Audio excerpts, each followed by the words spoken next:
प्रभु के नाम की तारीफ हो कि प्रभु ने इस समय अपने कदमों में आने के लिए हमें अनुग्रह दिया कि हम उसकी उपस्थिति में परमेश्वर के वचन को परमानन कर सकें।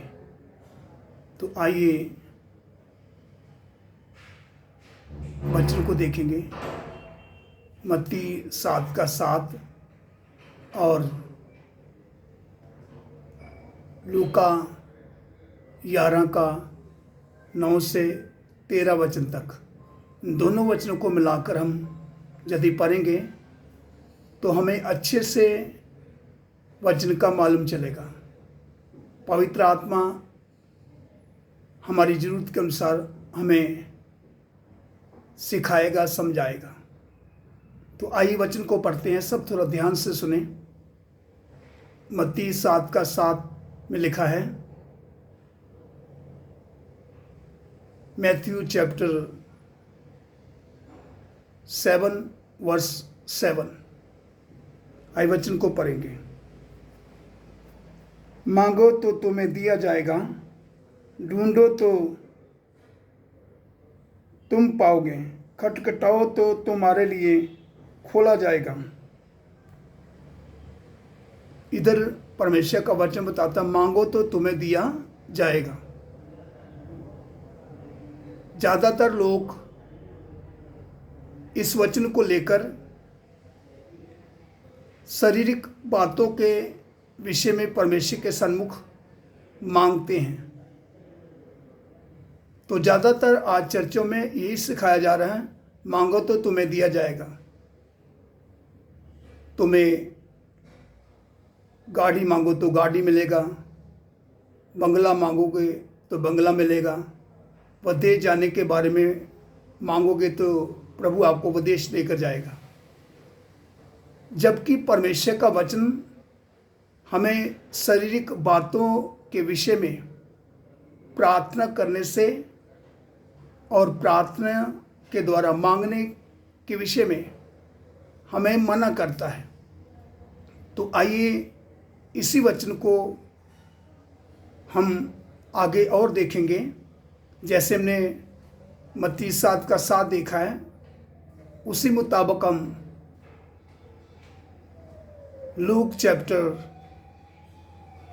11 वर्स 9 to 13, लूका 11:9 वचन से लेकर 13 वचन तक, इधर साफ और स्पष्ट अर्थ के साथ प्रभु का वचन खोलकर बताया गया है।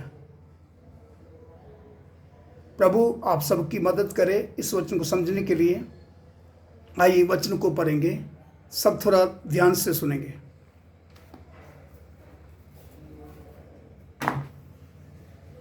परमेश्वर का वचन बताता है, आइए ध्यान से सुने।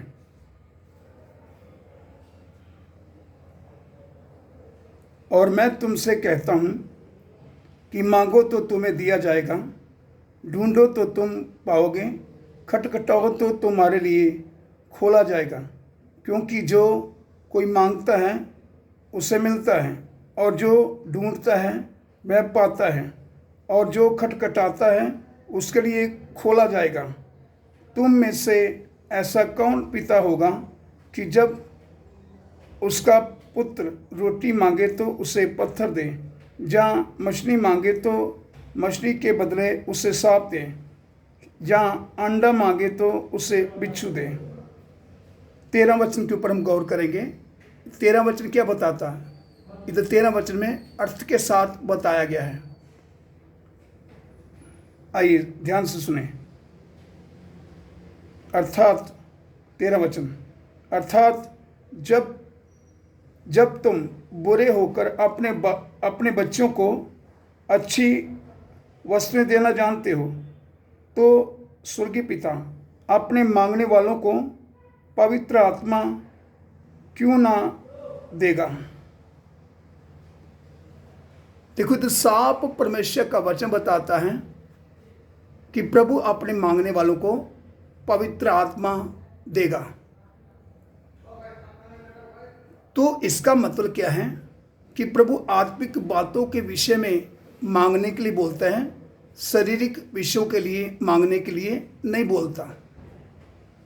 तो इस वचन को लेकर हम शारीरिक बातों के विषय में प्रभु से प्रार्थना नहीं कर सकते, क्योंकि प्रभु हमारे मांगने से पहले ही सब जानता है कि हमारी ज़रूरत क्या है। मगर आत्मिक की बातों के विषय में परमेश्वर का वचन बताता है, एक के मन के अनुसार प्रभु हमारी प्रार्थना को सुनता है। जब हम प्रभु के सम्मुख आत्मिक बातों के विषय में प्रभु से मांगते हैं और प्रार्थना करते हैं, प्रभु से हम बोल सकते हैं, प्रभु आप अपनी पाक पवित्र सिद्ध इच्छा को मेरे जीवन में पूरा करें। आप मुझे आत्मिक वरदानों से भरें, आप मुझे आत्मिक वरदान दें। जब हम इस वचन को समझते प्रार्थना करेंगे ना, तब प्रभु हमारी प्रार्थना को सुनेगा। हमारी ज़रूरत के अनुसार प्रभु क्या करेगा, हमें आत्मिक वरदानों से भरेगा। तो हम दिन प्रतिदिन प्रभु में आगे बढ़ते चले जाएंगे और हमारे जीवन के द्वारा प्रभु क्या करेगा, जिस चर्च में हम जाते हैं, चाहे जिस कलीसिया में हम जाते हैं, प्रभु हमारे द्वारा उस कलीसिया को भी क्या करेगा, आशीष देगा। सारा महिमा प्रभु को मिले। आमीन।